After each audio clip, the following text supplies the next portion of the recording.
बिस्मिल्लाहिर्रहमानिर्रहीम। अस्सलाम वालेकुम।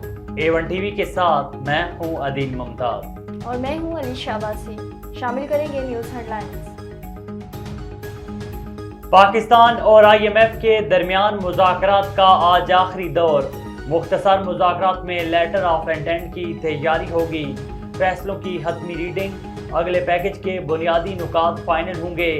ज़राए के मुताबिक एलामिया में आइंदा बजट के लिए मुआवनत सामने आएगी। मुआवनत में आइंदा हजम और बुनियादी शराइत शामिल होंगी।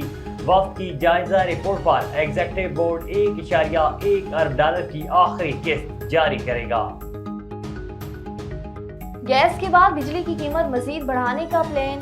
सार्फिन पर एक माह के लिए 40 अरब का इजाफी बोझ डालने की तैयारियां। बिजली की फी यूनिट कीमत ₹5 तक बढ़ने का इम्कान। फ्यूल प्राइस एडजस्टमेंट के लिए नेपरा में समाअत 28 मार्च को होगी। पावर सेक्टर का गर्दिशी कर्ज मईशत के लिए बड़ा चैलेंज बन गया।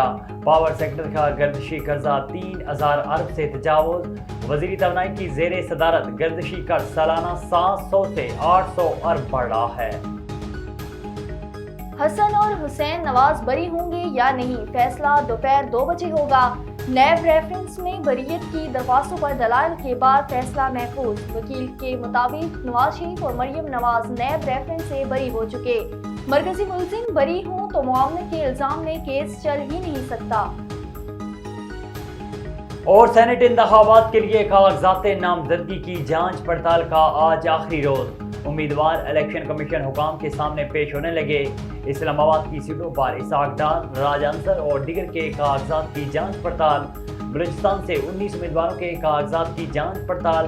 अनवारुल्लाह काकड़, मौलाना अब्दुल वासे और अहमद खान शामिल।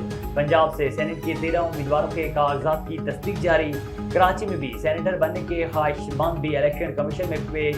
फैसल वावडा समेत 2 उम्मीदवारों के कागजात पर एतराज खत्म। उधर PTI के उम्मीदवार फैसल जावेद के कागजात नामजदगी चैलेंज। हेडलाइंस आपने जानी, फिल वक्त के लिए इतना ही। मजीद खबरों और अपडेट्स के लिए देखते रहिए A1 टीवी। A1 टीवी, सब पे नजर, अंदर की खबर।